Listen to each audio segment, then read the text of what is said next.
sebelum orang itu kedatangan kematiannya, ada perkara-perkara yang diatur oleh Allah Subhanahu wa taala. Misalnya terkait dengan wasiat. Pada saat menjelang kematiannya, itu Islam juga memberikan peraturan tentang wasiat. Ini disebut sebagai pembahasan tentang kematian, tapi sebelum kematian itu tiba, adanya wasiat. Kita lihat ayatnya. Dalam surat Al-Baqarah ayat 180. A'udzu billahi minasyaitonir rajim.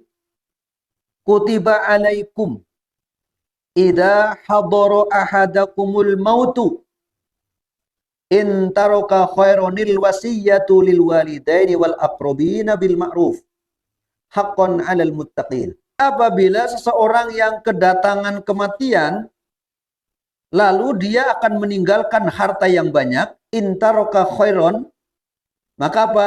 Diwajibkan atas kalian al-wasiyah. Kepada siapa wasiatnya? Lil walidaini, kepada kedua orang tuanya. Berarti kalau begitu yang meninggal anaknya nih. Karena apa? Wasiatnya kepada kedua orang tua. Berarti yang meninggal anaknya. Wal aqrobina, kepada kerabat-kerabatnya. Saudara-saudaranya. Bil ma'rufi, dengan cara yang adil. Haqqan 'alal muttaqin, karena itu menjadi hak atas orang-orang yang bertakwa. Bagaimana Allah Subhanahu wa taala sebenarnya menjelaskan ayat ini? Diwajibkan atas kalian, kalau ada seseorang yang meninggal, meninggalkan harta banyak, itu hukumnya wajib untuk wasiat. Jika tanda-tanda kematian sudah mulai datang. Jadi kematian itu ada tanda-tandanya. Meskipun kita tidak pernah tahu apakah tanda-tanda ini menghantarkan kematian atau tidak. Ada asrofa, ada tanda-tandanya. Waqad taraka malan, dan sungguh orang yang meninggal itu meninggalkan malan kasiron, harta yang banyak. Kenapa? Bagi yang meninggal dunia meninggalkan harta banyak, Allah atur bagaimana nanti status harta dari orang yang telah, supaya apa Pak? Kira-kira Allah atur supaya rebutan. Yang sudah diatur aja, ada aturannya, masih aja rebutan, apalagi nggak diatur. Wajib atasnya untuk berwasiat. Lil walidaini, kepada kedua orang tuanya, wal aqrobina, kepada karib kerabatnya. Bil ma'rufi haqqan 'alal muttaqin, ay bil adli. Nanti ada penjelasannya. Apa yang dimaksud dengan al wasiat bil ma'ruf? Tidak boleh yang namanya wasiat itu melebihi sulus. Berapa sulus itu? Sepertiga. Misalnya ada orang sudah sakaratul maut, panggil keluarganya. Aku wasiatkan separuh tanahku untuk wakaf masjid. Bagus apa bagus? Salah. Karena apa? Kalau urusannya wasiat, itu tidak boleh melebihi as-sulus. Sepertiga. Bagus, kenapa tidak boleh? Dia kan setengahnya mau diwakafkan. Wakaf setengah dengan wakaf seperti kan besar setengah. Jadi apa? Nanti pahalanya juga besar dong. Kan akal kitanya begitu ngomongnya. Tetapi Allah Subhanahu wa taala apa? Tidak menghendaki lebih dari sepertiga. Kenapa? Ahli warisnya menunggu. Kalau mau wakaf setengah, dulu mestinya ketika masih sehat. Panggil semua anak-anaknya. Anak-anak, sini kumpul. Kenapa? Bapak mau wakaf ke masjid separuh hartanya. Jangan pada protes ya. Itu boleh. Kenapa? Panggil. Kenapa? Nah masih jag-jag. Belum ada tanda-tanda kematian. Sakit tidak misalnya. Ketika sudah menjelang kematiannya, baru wasiat ingin wakaf, maka apa? Boleh, kata Allah Subhanahu wa taala, tetapi apa? Ulah melebihi sepertilu. Kenapa Pak kira-kira? Gini, logikanya begini. Ketika orang itu masih sehat, masih jag-jag, masih bisa bekerja, masih bisa berusaha, maka apa? Wakaf setengah itu bisa jadi dia bisa nyari lagi tambahan setengahnya. Makanya nggak dibatasi oleh Allah. Silahkan, mau semuanya kau wakafkan juga boleh. Tapi kan dia bisa nyari lagi. Oh, kemarin wakaf semua ke masjid. Ternyata apa? Allah ganti besok dengan 2 kali lipat tanahnya. Kenapa? Dia masih bisa berusaha. Tetapi kalau orang sudah sakaratul maut, sudah menjelang kematiannya, tidak mungkin dia bisa usaha lagi. Maka apa? Allah batasi. Jangan banyak-banyak. Sepertiga saja. Kenapa? 2/3-nya ada yang menunggu. Ayat ini kalau kita gak pelajari, surat Al-Baqarah 180, Bisa jadi kita beranggapan bahwa hari ini masih berlaku wasiat itu kepada orang tua dan kepada kerabat. Ternyata ayat yang barusan saya baca dan saya jelaskan hari ini sudah tidak berlaku. Ngapain dijelaskan Ustaz kalau ayatnya nggak berlaku? Nah justru supaya kita tahu bahwa ayat ini sudah nggak berlaku. Artinya apa? Dari segi hukum wasiat sudah diganti dengan hukum waris. Jadi dulu sebelum turun surat An-Nisa ayat 7 yang menjelaskan tentang pembagian harta warisan, maka cara Islam membagikan harta peninggalan oleh orang yang meninggal dengan menggunakan wasiat. Karena belum ada ketentuannya. Berapa-berapanya. Yang ada hanya ketentuannya apa? Wasiatnya tidak boleh melebihi sepertiga. Cuma gitu aja. Bahasa fikihnya, ayat ini sudah dihapus oleh surat An-Nisa ayat 7. Artinya apa? Dari segi isi hukumnya. Kalau dari segi ayatnya ya tetap ada. Jangan nanti bapak-bapak pulang-pulang ini Al-Baqarah kita coret aja. Kenapa? Sudah nggak berlaku. Bukan. Bukan dicoret ayatnya. Ayatnya tetap ada. Dalam Al-Baqarah 80 tetap kita baca. Membaca ayat ini tetap berpahala. Tetapi dari segi isi hukumnya Allah sudah ganti dengan surat An-Nisa ayat 7 tentang pembagian harta waris. Lengkap dengan angka-angkanya. Wasiat itu tidak boleh diberikan kepada keluarganya. Jadi wasiatnya kepada orang lain sekarang.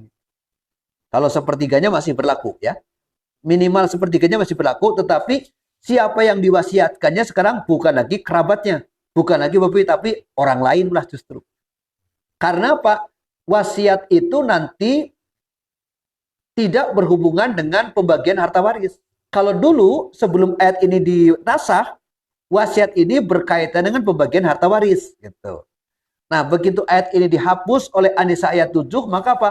Pembagian harta waris dipakainya An-Nisa ayat 7. Tetapi angka tentang minimal wasiat masih pakai ayat ini. Dalam hadis lain dikatakan bukan lagi kepada bapak ibunya tentang warisan itu, tentang wasiat itu. Kalau sudah nanti hukumnya pembagian waris, itu nggak usah pakai wasiat. Sudah ada ketentuannya, angka-angkanya, tinggal pakai. Wasiat itu kalau urusannya bukan harta waris. Misalnya begini, saya wasiat ini kalau saya berikan untuk anak yatim. Nah, anak yatim tidak akan masuk harta waris. Maka apa? Boleh seorang yang akan kedatangan tanda-tanda meninggal mewasiatkan sebagian hartanya, tetapi tidak melebihi sepertiga untuk anak yatim. Boleh. Maka apa? Anak yatim itu namanya menerima hibah. Menerima pemberian. Berdasarkan apa? Berdasarkan wasiat dari yang meninggal. Sementara ahli waris mah tidak pakai wasiat. Gak usah pakai wasiat, pasti dapat. Nu penting mah ayat tinggalan hartanya. Si bapak meninggal nggak pakai wasiat, saya menang warisan nggak? Dapat. Kenapa? Warisan mah tidak usah pakai wasiat. Wasiat itu tidak berhubungan dengan pembagian harta waris. Misalnya begini, kumpulkan anak semua. Nih, bapak pesan. Harta bapak sekarang mau bagi dua. Yang separoh itu nanti yang dipakai ketika saya meninggal, jadi harta waris. Yang separoh akan saya bagi sekarang, angka-angkanya, tapi dibaginya engke. Nah, misalnya rumah kan, ya sekarang mah rumahnya masih ditinggali sama bapaknya, ya jangan diambil sama anaknya.